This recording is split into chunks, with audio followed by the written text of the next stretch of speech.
Sandali lang po, mag-share lang po tayo. Magandang gabi sa inyong lahat. Double check lang natin yung ating i-share.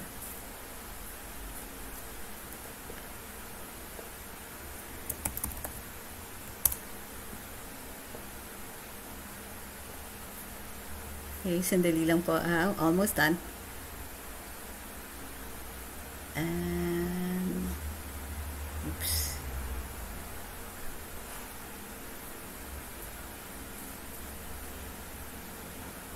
Alright. Ay, magandang gabi po sa inyo lahat. Ako po si Trixie Cruz-Angeles. Ito po ang Luminous. Magandang gabi sa mga nakatambay sa ating Facebook at saka sa ating YouTube.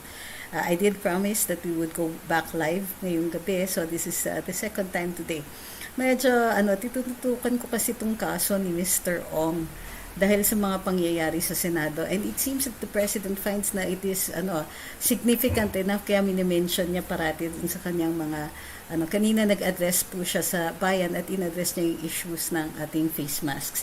We'll discuss completely yung mga sinabi ng Presidente bukas sa Karambola. But in the meantime, developing po ang storya na ito. Kasalukuyan pumunta po si Attorney Ferdito Pasio sa Senado to check on his client dahil ang balita ay kinonfiscate po yung cellphone ni Mr. Ong. Count this together also with the fact that si Miss Krizzle Mago ay nag-issue po ng statement kanina. So first, let's deal with the possibility that Mr. Ong might be held incommunicado. Bawal ko po kasi, ang sinasabi ng ating saligang batas, bawal po held incommunicado ang isang tao. Bakit? Ang ibig sabihin po nito ay hindi nakokontak yung isang detainee. So kung kunwari ang tinatawag natin na state forces, halimbawa police at saka military, ay may kinuha na tao at i-detain ito, kailangan na ipapakita siya sa kanyang pamilya at saka entitled siya na mabisita siya at any time of the day or night ng kanyang abogado. And pwede rin siya mabisita ng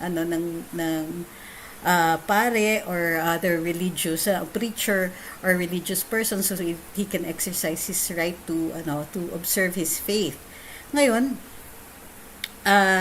apparently si Mr. Ong is not being penalized. No, he's being detained because allegedly he has committed an act of contempt na kinoconsider ng mga senador that he has to be held in detention until sumagot siya ng maayos, so to speak. Kasi yung sinasabi, contemptuous behavior yan. In detention, hindi naman po kasi siya criminal, so he was allowed to use his cellphone.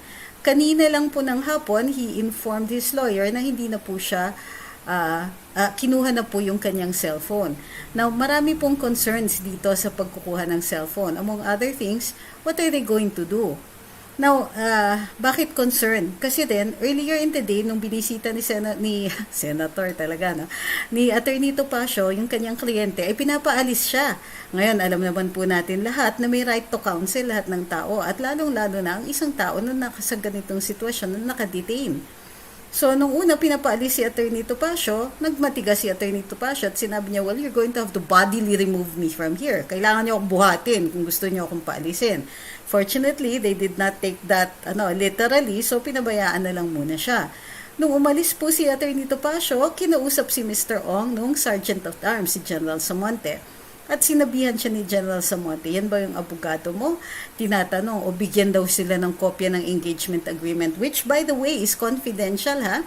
Ang relasyon ng attorney at client, di ba confidential lahat ng communications, and that includes everything, including the engagement agreement. That should not be made public unless both client and attorney waive their right to do so, to bring that out. Tinatanong pa nila, very invasive yung mga tanong, including questions like magkano ba yung engagement niyan? At sa madaling sabi, siya po ay sinisiraan sa kanyang sariling kliyente. Now, bawal din po yan, hindi dapat nag-i-interfere with the attorney-client relationship. Bawal yung sulutan, bawal yung mga ganyan. So, General Samonte has not acted, virtuously dito sa sitwasyon na to. And in fact, pwedeng questionin yung kanyang actions. Lalo-lalo na, siya ba ay inutusan ng kahit sino sa mga senador to act the way he's doing?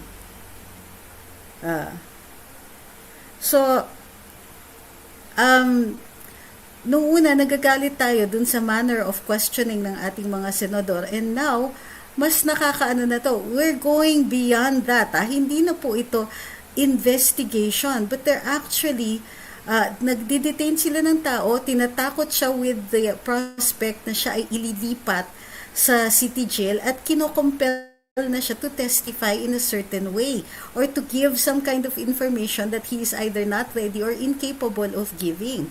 So what are we going to do with this kind of oppression? Because this is no longer within the rights of the senator to do. Now, iniintay na lang po natin kung anong action ang ititake ni Attorney Topacio with regard to protecting his client's rights. But it is good to see na masinop si attorney at pinuntahan ng sarili niyang kliyente to see what is going on and to inform the Senate Sergeant at Arms na hindi naman po pwedeng incommunicado itong si Mr. Ong. They cannot keep him away from the public, away from his family, and away from his lawyers because they might be compelling him, again, pressuring him to testify in a certain way. And alam natin that part of the investigation is directed towards the president. So, we should be watchful of this case. Isipin niyo nangyayari ito. Ito yung sinasabi nilang ginagawa nung panahon ng martial law. So, why is this happening now? Hindi ba yung ibang mga senador dyan, sila yung rara against martial law? But isn't this exactly what they're doing? Mga tanong po ito na kailangan kinaklarify din ng ating mga senador. It's not only unfair, it is actually unconstitutional. Hindi ba abusado nga ito?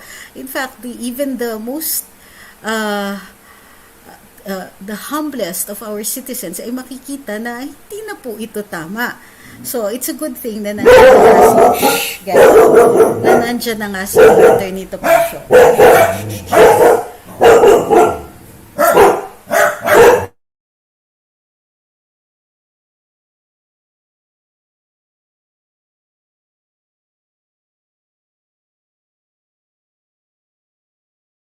Okay, I apologize for that. Medyo very protective rin kasi yung mga yung ating mga ang mga dogs natin.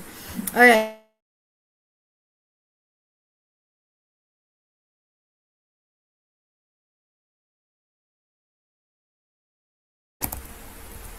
Okay. So, again, may problema na naman yata. Mukhang may problema na naman dito sa ating signal. So, mabadaliin ko na. Now, the other issue, of course, is si Miss Krizzle Mago. Earlier on, hinahanap siya ng ating mga senador at sinasabi na hindi po siya mahanap. Diba? Na hindi siya, they couldn't find her and so on. Ito yung problema with that. Si Miss Krizzle Mago was simply not answering her phone. Now, nag-issue siya ng statement earlier on. Ang pagkaintindi ko is she is informing people about that she just simply wasn't answering the phone.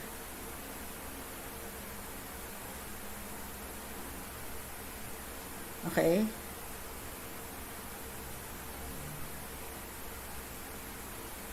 Alright, sandali. Ito.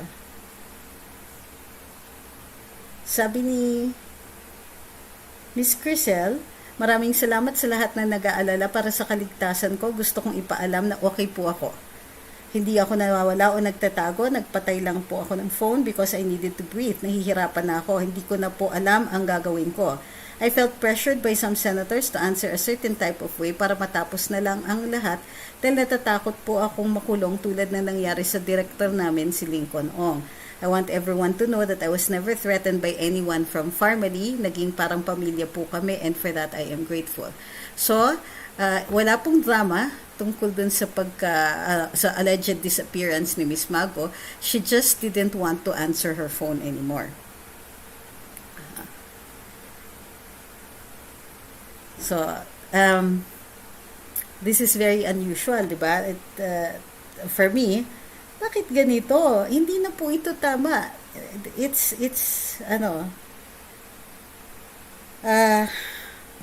kumbaga, yung blatant use of power, ang tinatawag natin naked power. May power yung mga senador natin over the lives of their resource persons? Hindi ba kinumbida sila sa Senado para magbigay ng impormasyon? Pero ngayon hindi na po natin na nakikita na impormasyon ang hinahanap nila. And in fact, at some point, we're thinking, are they asking Mr. Ong or Miss Mago to lie?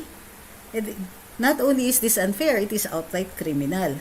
Diba? Krimen yan kung pinipilit mo yung isang tao magsalita and magsalita not only in a certain way, but to say certain things. Now, how can that be just? How can that be within the powers of the Senate? Now, I hope I'm wrong. Diba? I hope I'm wrong that this is what they're trying to do. And yet, I can come to no other conclusion based dito sa mga nakikita natin. Tinatanong ni Pesto, who is the Sergeant at Arms immediate supervisor or boss? I have a feeling kasi that Gordon is feeling the heat, especially that the President is moving for a full audit of Red Cross records. It would be the senators themselves and I guess under the Senate President. Sabi ni Randy Boy, sa wakas nakapanood din ako ng live. Oops. Okay. Tinatanong ni Richelle Panuelos, saan si Bato, si Bongo, bakit di man lang nila banggain sina Gordon? Takot din ba sila?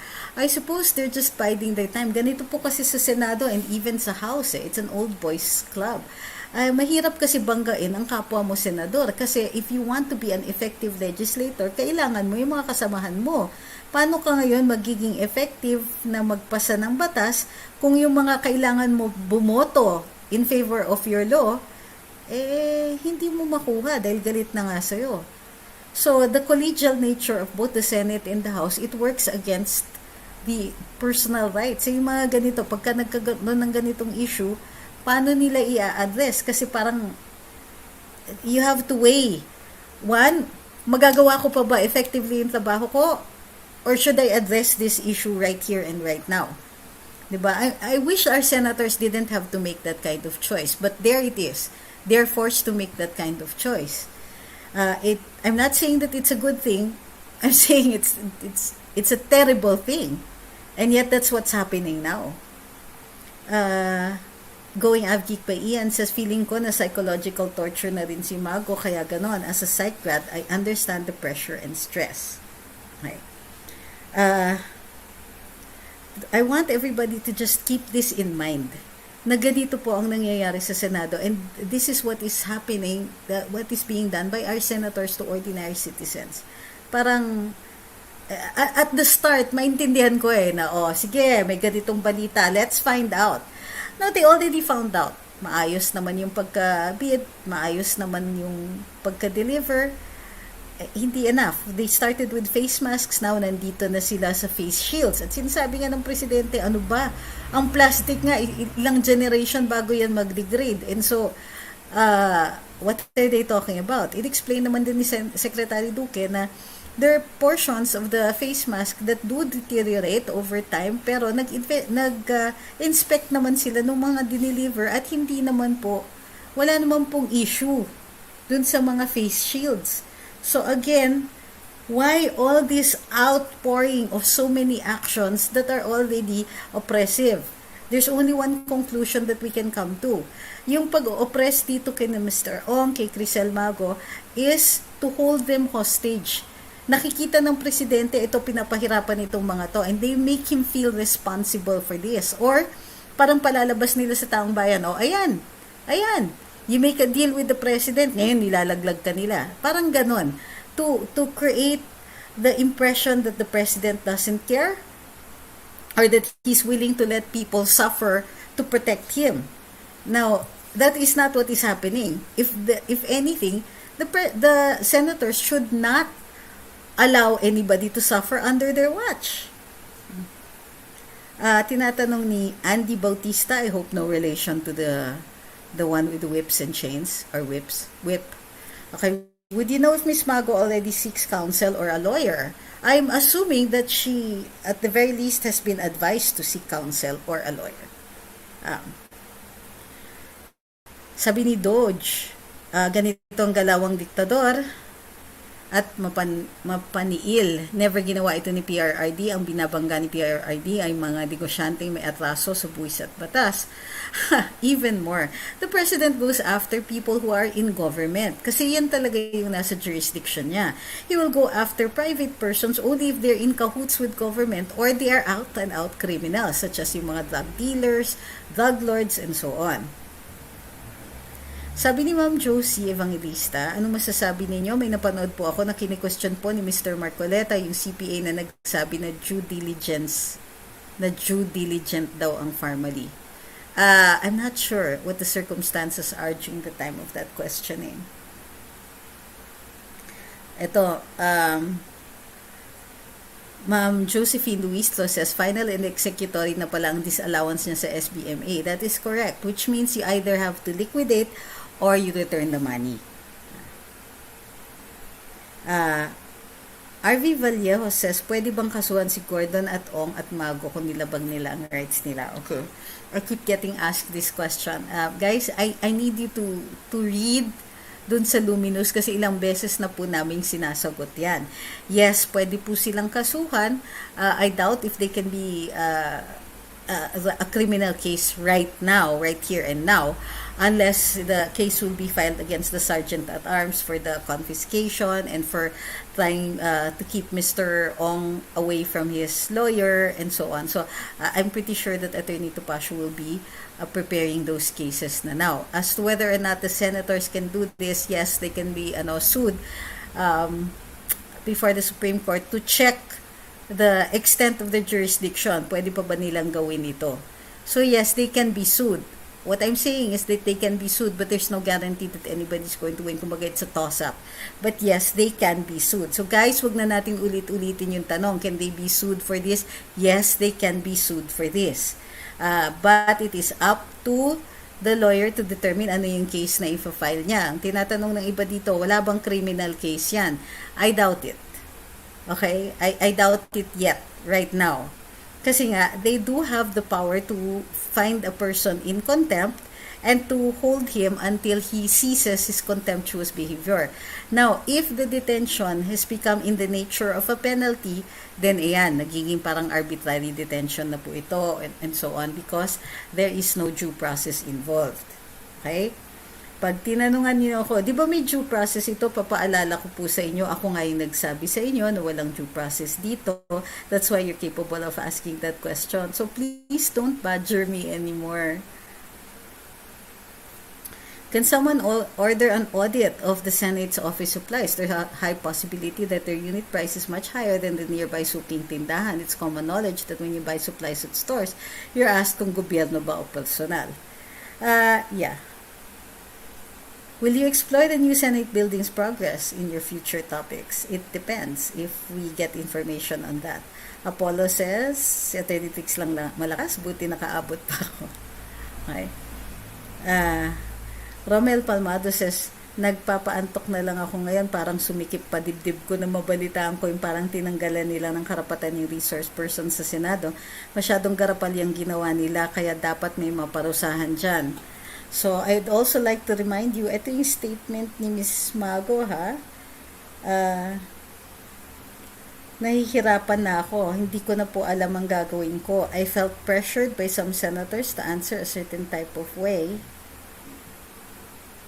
para matapos na lang ang lahat dahil natatakot po akong makulong tulad ng nangyari sa director namin na si Mr. Linconn Ong. So, hindi na po ito biro. And this is no longer any laughing matter. Kumbaga, it's gone beyond the joking stage. And it's grossly unfair already.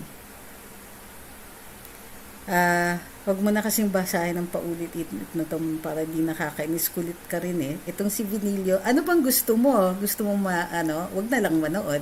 Ganon. Ganito po yun ha, since nag-iisa ako dito, random yung pagpili ng mga tanong. Okay? Ano gusto mo? Mag-provide ka ng assistant sa akin. Uy, okay din yun. Fernando Sereno says, mga senador na dilawan, mahilig manakot na i-contempt ang kanilang research person, lalo na si Gordon. Kaya kailangan ng palitan ng mga senador na yan. Mas marami pang natirang dilawan dyan sa Senado. Ang tagal ng senador, walang ginawa, puro imbestiga at walang ginagawang mabuti, puro kurakot. Alright. I did promise that we will talk about Mr. Tulfo, so let's just take a few more comments. Tinatanong ni Marcoleta ang COA, ginawa niyang example ang mga security, paano nila sinesecure ang pera ng bayan. Parang naka-insulto sa akin kasi wala man lang silang ginawa para masecure ang pera ng tao.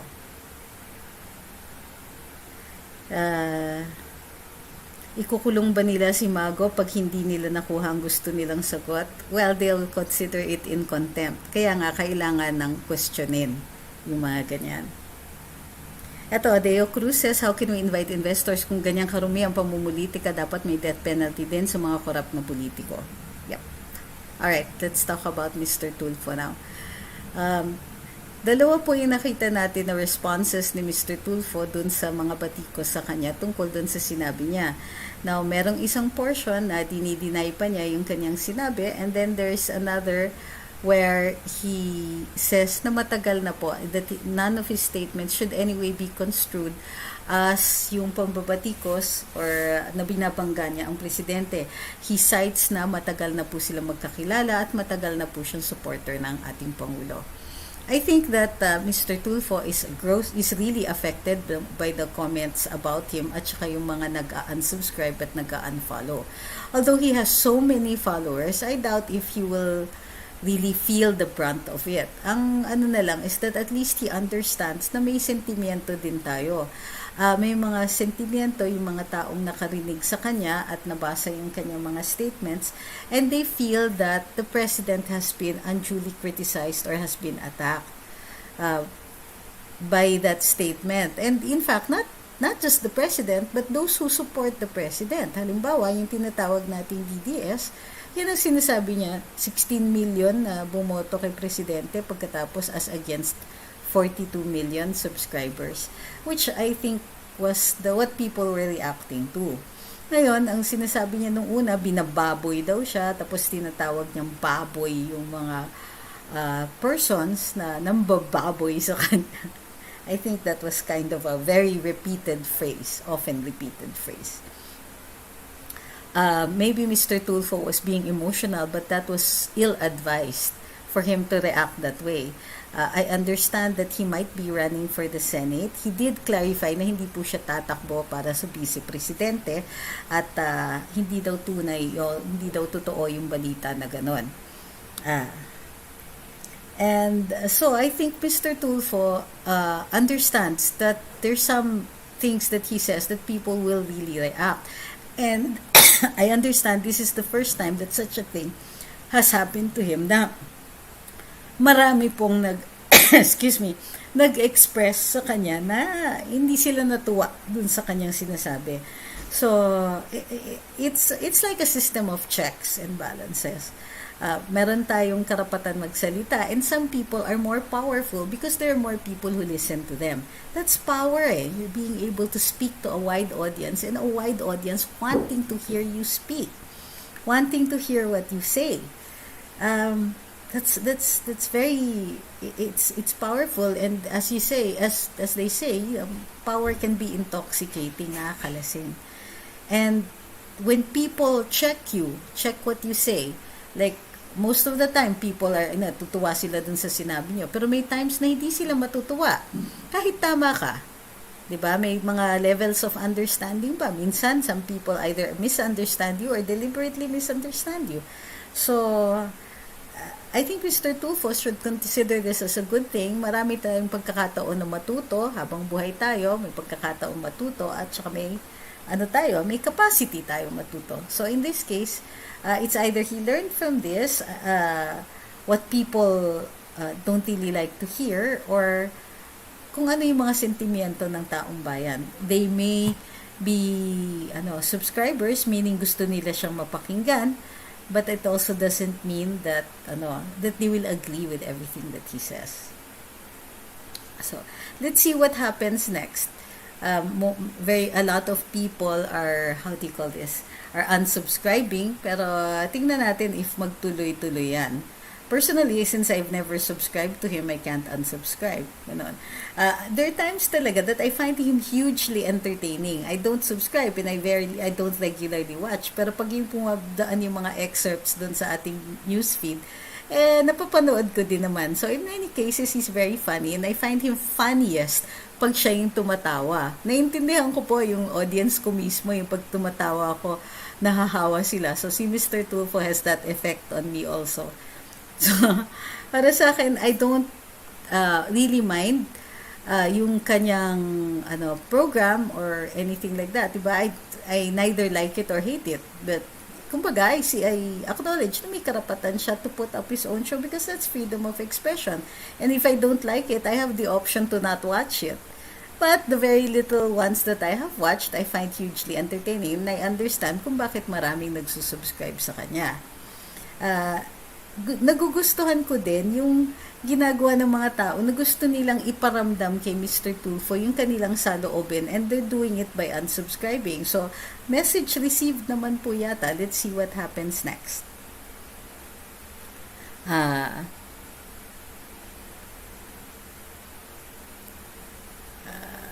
Sabi ni Wolverine X-Man, si HR, saan na kayo? Mago needs her rights. Okay. Maribel De Leon says, dapat yung iba dito na lang mag-subscribe kay Attorney Trixie. Mas madami pa matutunan pati sa karambulista. Natanong ni Ophir, pwede bang tumawag si Topacio ng pulis para maaresto si General Samonte? Dahil incommunicado si Linconn, a crime is being committed kaya pwede warrantless arrest. What crime? There may be a violation of a right that may not necessarily be a crime. You have to distinguish. Not all violations of rights are crimes. So, to consider something a crime, there has to be a law, a very specific law that prescribes a penalty and certain actions that are punishable by law. So, we have to look at that. Holding somebody incommunicado means that the right, let's say, of Mr. Ong has been violated, that he should be allowed to see other people. So, most likely, what Attorney Topacio can file is something like a habeas corpus case. So, if a person is being held without charge or without process, yun po yung fina-file, and that's a civil case. Okay? The action that you're seeking is the release of the person. So, not necessarily to put somebody else in jail. Sabi ni Joel Cantero, first day pa lang ng pagputok ng news about Tulfo, nag-unsubscribe na kagad ako. Binigyan ko na sila ng extra rice dahil nag-subscribe na sila sa Luminous. At karambola. Salamat po. Ato, sabi ni Lourdes Herrera, total mahilig si Idol Rafi sa lie detector test para sa mga guests niya. Bakit hindi po siya magpa-lie detector test during one of his shows? Ano pong nationality ni Lincoln Ong? Filipino po siya. Kung siya, sakop po ba siya sa karapatan nating mga Pilipino na sinasabi sa Constitution natin? Yes, foreigners have rights. Probably not the full rights. Like halimbawa, pag foreigner ka, pwede kang ma-deport. The right to stay in the country applies only to citizens. Pero otherwise, if a crime is being committed or the person is being deprived of counsel, hindi. Ina-allow din po natin. That's also a right of, kumbaga, anybody dito.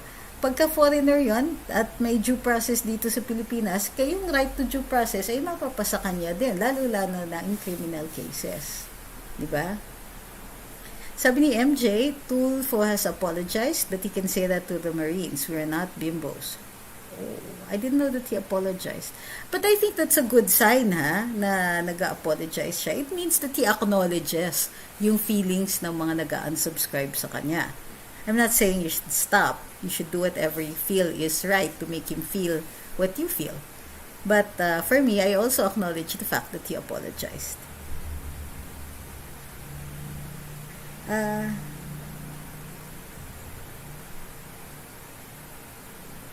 So crazy says, biglang kumambyo si Tulfo, takot mawala ng subscribers na milking cow nila. Duterte supporters daw, ginagamit lang niya yon para manalo ang Axis na walang kwenta.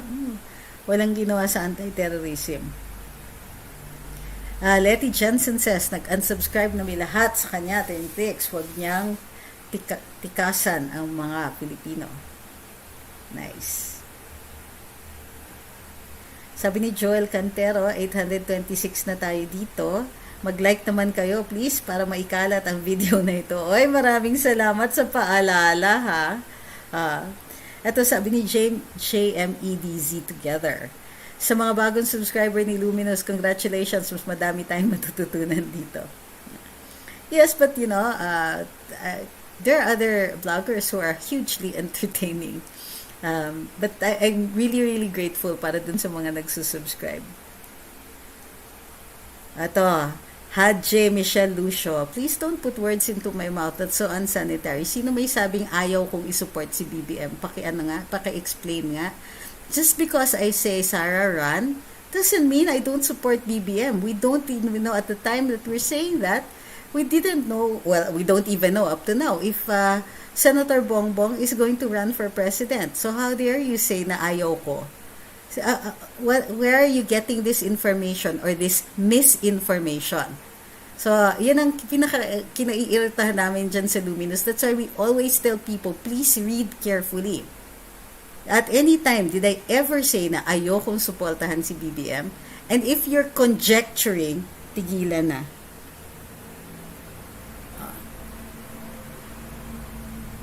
Okay.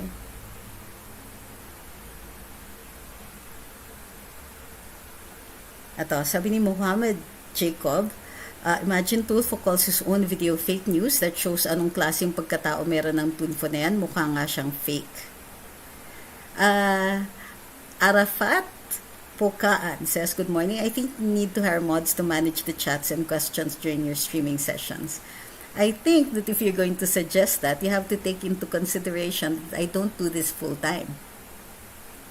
Among the Tulfo brothers, Rafi is the most loved by the masses because he started out helping people, sabi ni Ma'am Pinay. This incident is a blow to his reputation and effect will be a decrease in viewership of his program. And also, people will remember this. Diba? Sabi ni Ma'am, so crazy, palipati natin ang subscribers ni Tulfo dito. Kaya mas maganda panoorin ang discussions kaysa sa kabit-kabit na na issue ni Tulfo. Subscribe na sa Luminous. Maraming salamat. I do appreciate that. But actually, you don't have to unsubscribe to him to follow here, to subscribe here. Pwede naman kaming lahat sundan, di ba? I don't really like telling people na wag na kayo mag-subscribe niya. Parang kakapal ko naman, di ba? Ang dami-dami naman namin. So, marami naman kami. So, di ba, variety is the spice of life. Walang remorse ang pag-apologize niya kasi pretentious and ang denial to death ang mga statements niya, sabi ni Mr. Reynold Loro. Ang galing. Di ba? Francis Balageo says, nabasa niyo ba yung SCPIO statement regarding yung COA overreach sa PAGCOR? Recent decision yata, na-curious lang ako kasi shinare ni Father Rani, hindi ko pa po nababasa. At Toto Rack says, bakit ang suspected criminal has the Miranda rights but a resource person to a Senate hearing in aid of legislation ay wala? Only a person is jailed only once proven guilty at hinatulan ng judge, pero bakit sa Senate walang paglilitis pero kayang ipakulong? Is the Senate above any criminal court and a senator more powerful than a judge? Okay, ganito po yun. Yung detention niya is pursuant to the right or the power of the Senate to find the person in contempt. Ulit-ulitin ko po ito until everybody gets it. So the power to hold the person in contempt is to coerce him to abandon the contemptuous behavior and behave in a certain manner. Okay, not contemptuous. Halimbawa, ginagamit yung power of contempt to compel a person to attend a Senate hearing pagka na-issuean ka ng subpoena. Kung di ka sumunod sa subpoena, makokontempt ka and you will be held until you are willing to attend the hearing. Kung ayaw mo mag-testify, you will be held in contempt until such a time as you are willing to testify. Or, claim your right against self-incrimination. So, kung kunwari, you claim your right against self-incrimination, hindi ka na pwedeng i-detain because that is not contemptuous behavior, that is protecting your right. Ngayon, ang ginagawa ng Senado, kiniklaim nila na evasive si Mr. Ong, and therefore they're going to detain him until such a time as he is no longer evasive. So yung pagdidetain na yan ng Senado, they can do that because that is allowed under the Senate, under the Constitution. So wag niyong iisipin na lahat ng detention ng Senado ay disallowed.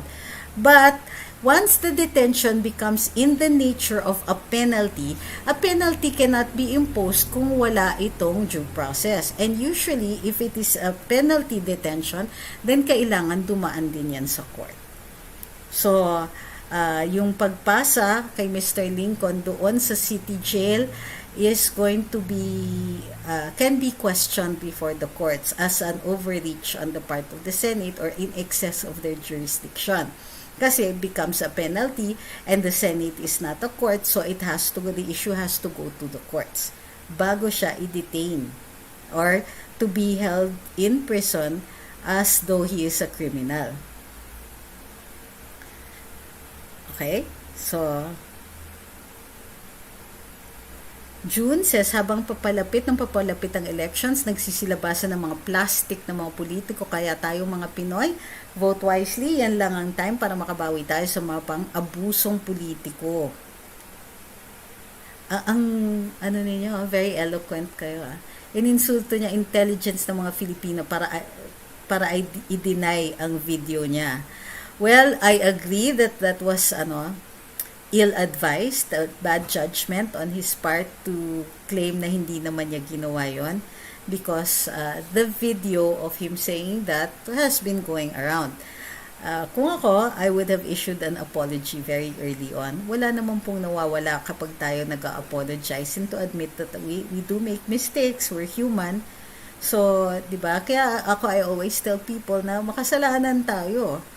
Now, it's up to you kung i-allow nyo na maka-move on tayo dun sa kasalanan and allow us to serve. Diba? With Mr. Tulfo, we acknowledge that he had made a mistake. He acknowledges that he made a mistake. Let's see how we take it from here, how he takes it from here. Ano kaya nararamdaman ng business community ngayon sa nangyayari kay Mr. Ong, sabi ni Ma'am Judith. I agree. I would be very, very concerned about what's happening here. Diba? Mark Besabe says, palusot lang si Mr. Tulfo sa explanation niya. Buti may nakarecord na video niyan. 16 million versus 45 million. 45 billion daw subscribers ng ABS-CBN. Di daw kanya hahanap ng lusot. Try to add Facebook subs and YouTube subs ni Mr. Tulfo, aabot ng 40 plus million. Don't me, Mr. Tulfo. Alright. Sheila Nofis Boko says, Tulfo featured and uploaded video episodes about a mother of 5, yata yan from the north, na foreign ng boyfriend ang lumapit kay Tulfo.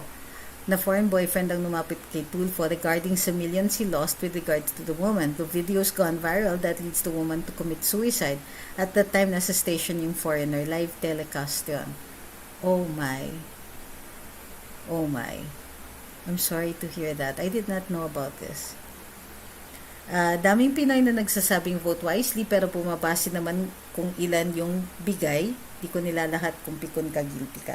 Well, hindi lang yan Hindi lang yun sa bigay. Marami sa atin bumoboto dahil, uy, kilala ko yung si ganyan. Magaling man o hindi, kilala ko si ganyan. Sana nga manalo siya sa Senado, manalo sa Kongreso. Kahit ang salbahe-salbahe ng tao na yan, pero magkaibigan kayo, buboto mo yun, di ba?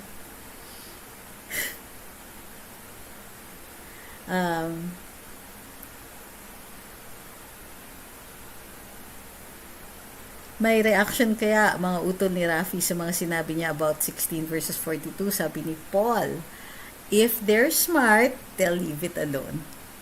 Di ba?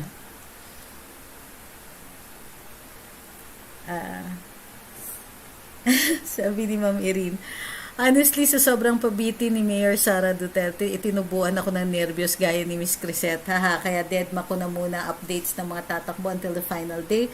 Lakong paki kay Manny, Isko, Lacson at kung sino pang tatakbo, lakas lang makanervyos ng pang-aabang sa final decision ni Mayor Sara. Kay BBM din ako hindi makahinga, no?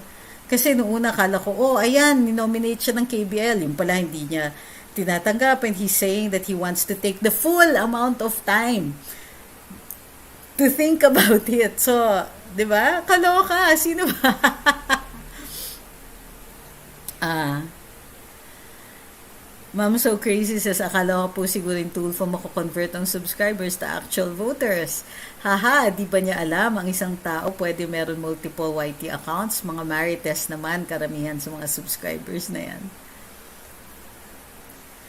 Are there any laws prohibiting any punishment for any senator such as Dick Gordon in abusing power by insulting resource persons when he does not like their answers? Unfortunately, in the course of a Senate investigation or a privileged speech, kahit po sila ay insulting, covered, protected speech po yon, hindi po sila maaaring ihabla para doon. When ang last filing date ng COCs for 2022? October 8 po. October 1 to 8 ang filing ng certificates of candidacy. Pero, ang substitutions para ma-include sa balota, November 15.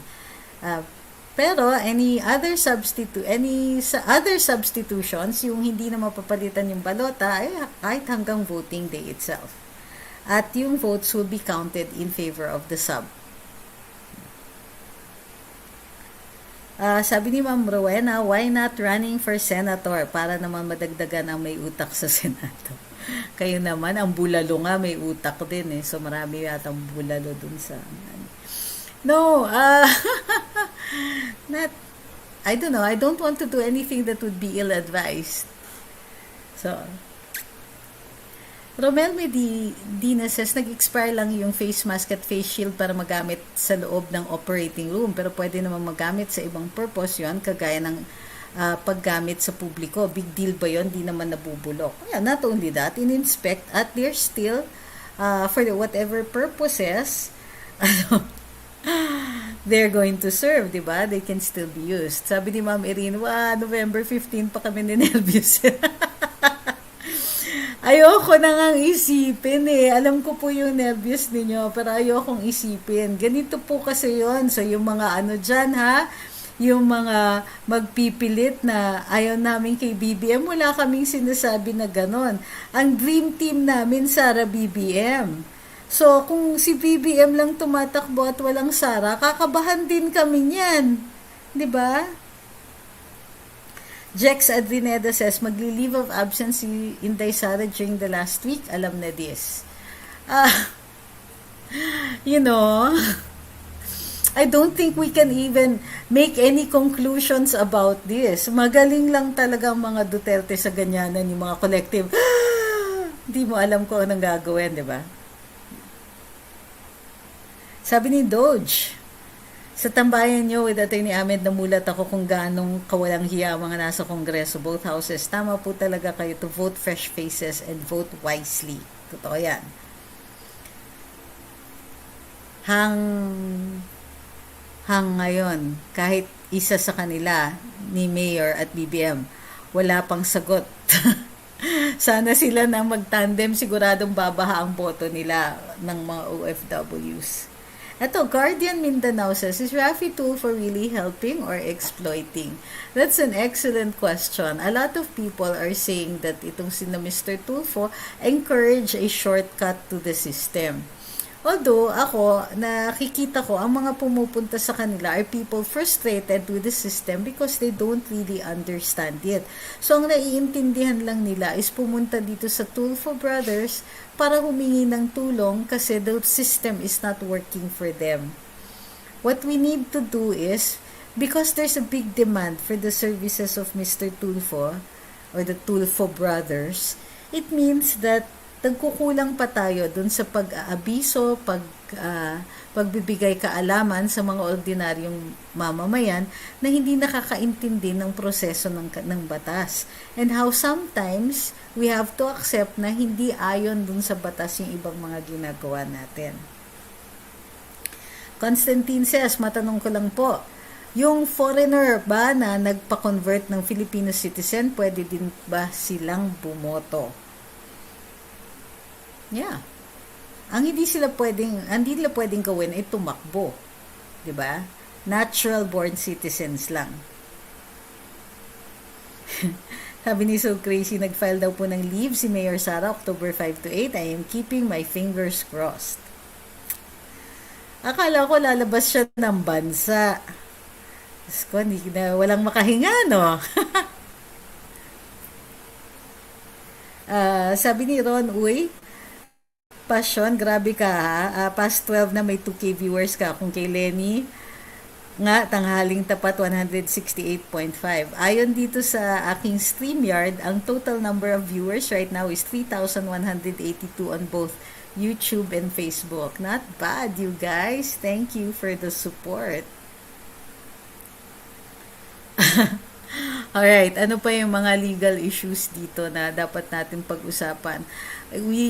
Naiintindihan ko yung mga nagagalit tungkol kay Mr. Ong, how it's right. Tama na magalit tayo. Tama na ma-frustrate tayo dun sa ginagawa ng Senado. And the senators aren't even the senators such as, but not limited to, Mr. Gordon, Ms. Hontiveros, Senator Vilon, Senator Kiko, hindi sila gumagawa ng hakbang para maintindihan yung mga motibo nila o kung ano mismo itong ginagawa nila.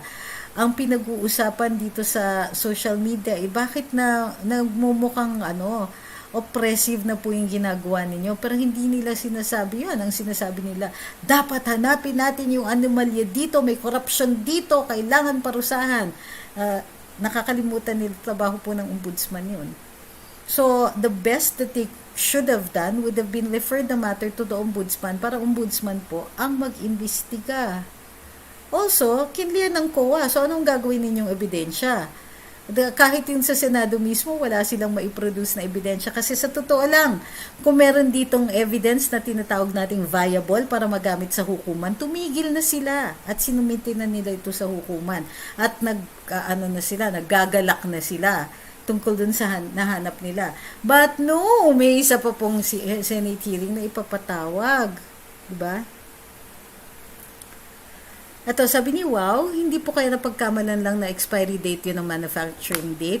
Di ba po tumama lang ang COVID-19 sa December 2019 of December sa Pinas ang COVID 2020? Ibig ba sabihin ginawa face shield bago mag-COVID? Na naman. Hindi, naiintindihan ko yung sinasabi ninyo.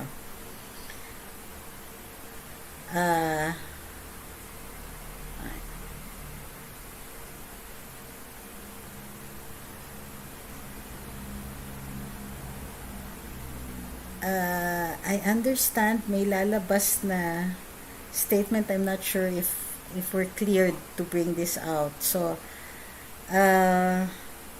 suffice it to say na yung ilang mga theories natin dun sa pagpipilit kay Mr. Ong are true.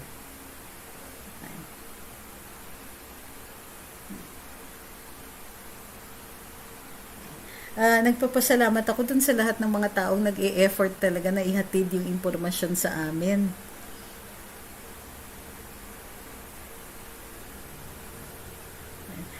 Sa lahat po ng investigations in aid of legislation, pwede po ba natin silang singilin kung ano ang mga batas ang ginawa nila after sa dami nilang ginawang investigations? Of course.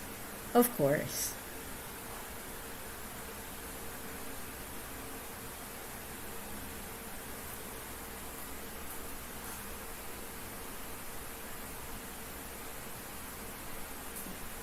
Okay, may release po bukas na statement ang panig ni Mr. Ong, antabayanan po natin.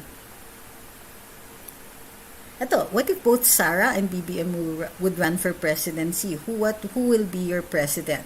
I'll have to make that decision if ever that time comes. Hindi ko pupukpukin ang sarili ko trying to make that kind of decision if that incident is never going to happen. Diba? Sabi ni Jose, how I wish na makapag-send ng super chat or super sticker for you. Kaya lang they don't have that in Thailand. Oh, you're welcome, sir. That's not a problem. Okay lang yan. Mr. Club, thank you very much. Nawala lang si Miriam Defensor Santiago. Nagkandagulo-gulo na ang Senado. Wala na kasi nangangaral ng law. Ang dami kasing nag-aabuga doon.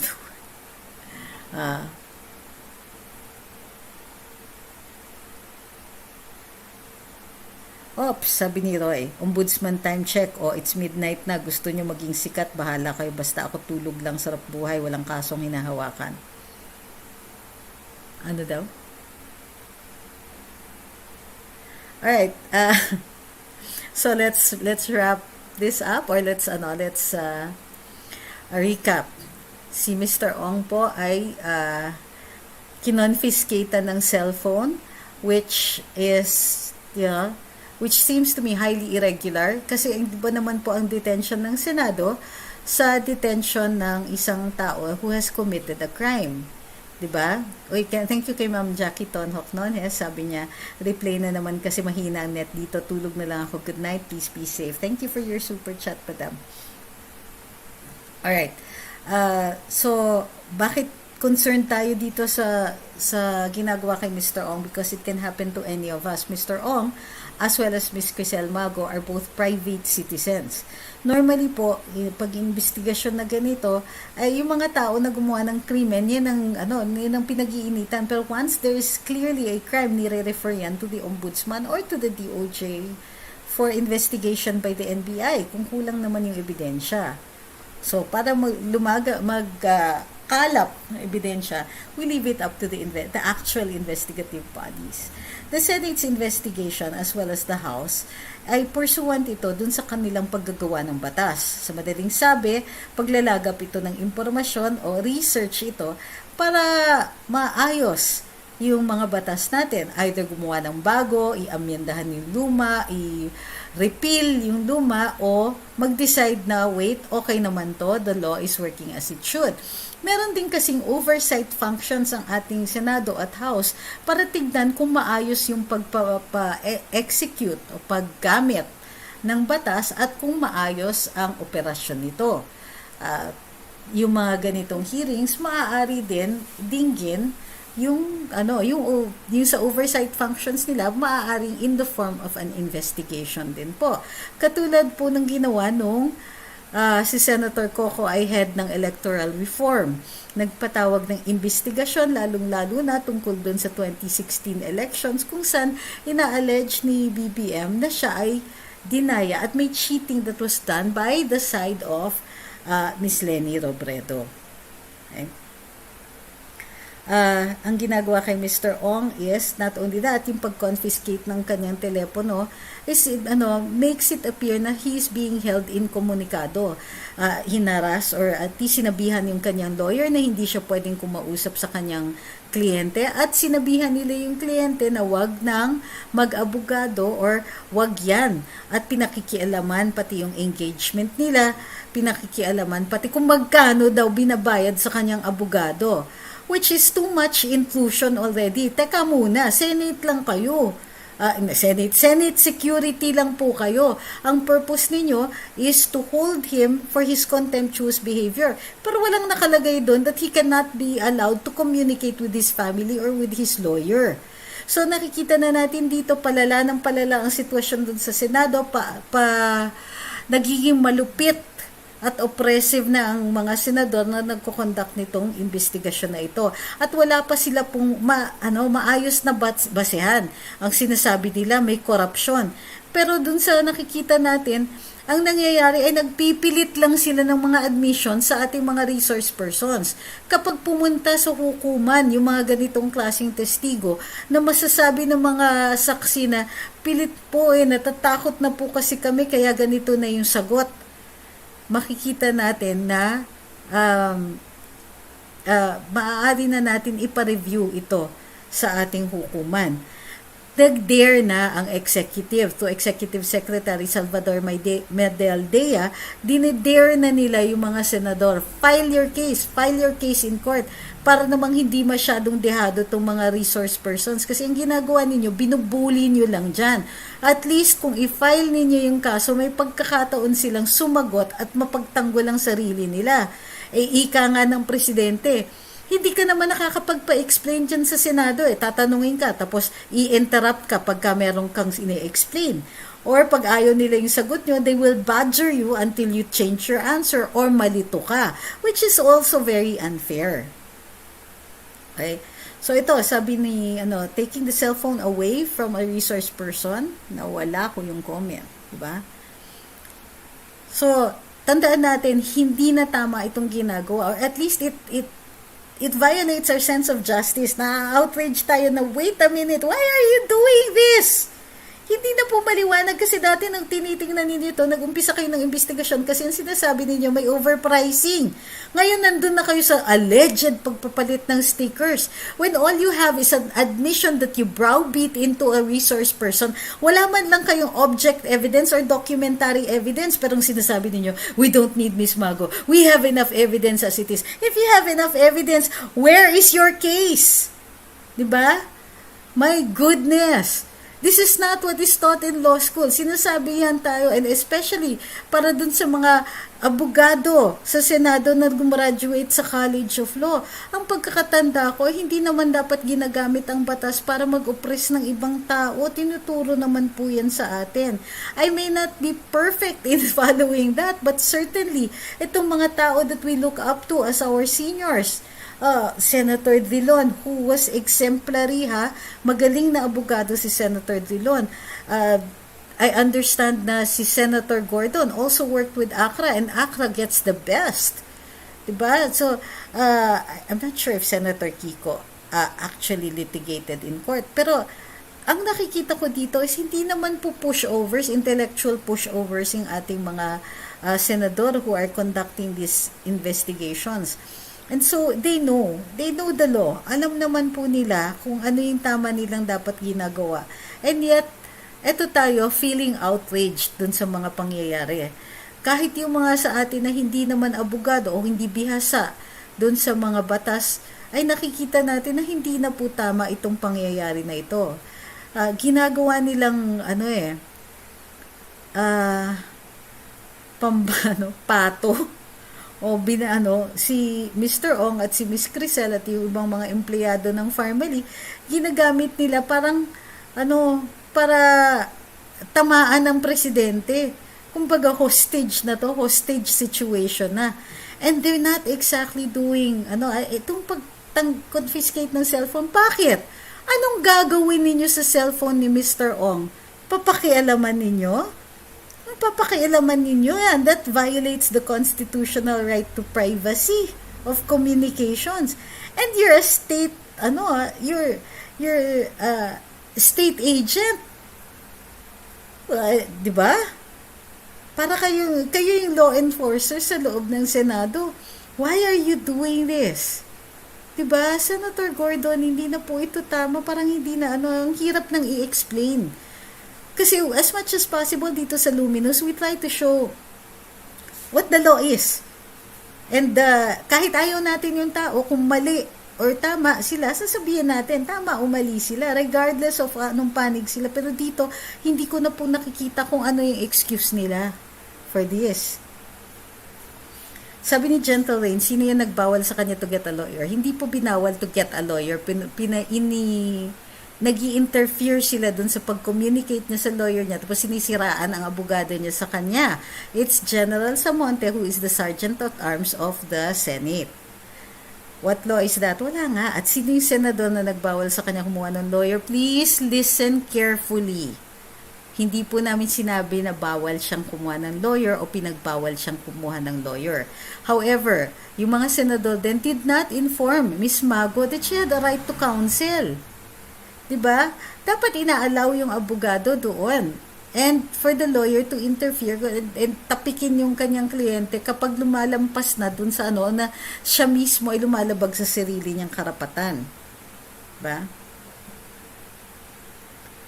Jack and Poy says, batas about Red Cross parang di pinapansin ng chairman, binabaliwala. What can our law do about this? Well, the president brought it up. I'm pretty sure they can file a case for that. Let's let the president decide what kind of remedy they're going to undertake. After all, he was the one who brought it up, diba? So, the oppression is to get to the president. What does this say about the senators who are doing this? They don't care. They don't care about your rights. They care about your agenda. They don't care about putting you in jail. They don't care about taking away your cell phone and leaving you incommunicado. They don't care to respect the attorney-client communication and the attorney-client relationship. They only care about getting to the president. fulfilling their own agenda. Tandaan po natin kung sino yung mga yan. Diba? Ito, with regard naman to Sir Raffy Tulfo, ito yung sinasabi ni Sunny Doloroso. What happened to Tulfo is a good thing to make them realize whatever power he has now emanates from his supporters. Such support can be taken back at any time. One thing for sure, Tulfo felt the blow of his followers move to unsubscribes. We can also unsubscribe. We can also do this to all of the senators come 2022. The power is in our hands. No to balik Senado program sa mga trapong nandyan sa Senado at mga gustong bumalik na wala namang nagawa. Well said, Mr. Sunny Doloroso. So, wag tayong magkakalimot at wag tayong titigil doon sa pagpapaalala sa ating mga kapwa-botante kung anong ginawa sa atin itong mga to. The oppression of Mr. Lincoln Ong is the oppression of almost every man, because that means pag pinatawag tayo sa Senado, no matter how just our cause is, they can turn it around and oppress us if they have some other goal in mind, a goal that probably does not involve the public interest. Pesto asks if this is the first time in the history of the Senate that they are harassing or probably coercing a person they detain. They're setting a dangerous precedent. I have to check on that one. Maybe this is a question we can pose to Boss Jonat, kasi si Boss Jonat talaga grabe yung institutional memory. Randy Viray asks a correct question. Bakit hindi nakikialam si Soto as Senate President? Kung na-oppress ng basic rights ng mga resource persons, walang law na nakakapagsaway sa mga goons na senador? I'm going to remind you that the Senate is a boys' club, and regardless of gender. And kasi nga, gaya ng sinabi ko earlier on, ang mga senador at kongresista, they rely on the votes of their colleagues in order to get anything passed.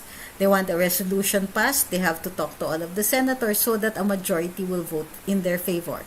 Pagka meron kang batas for final voting, kakausapin mo lahat ng mga senador at mga kongresista para maipasa on final reading yung iyong batas. Because they rely on a collegial effort to get anything done in the Senate, hindi po na-encourage yung they will be checking each other's behavior. Which is why walang nakakapagsaway talaga sa isang senador even if they go out of bounds. So, bakit di nakikialam si Senator Soto? Iniisip nyo ba nakakampi si Senator Soto? He's already running as the vice president, the vice presidential candidate to the presidential candidate of Senator Lacson. So, it's not in his interests to help out this government.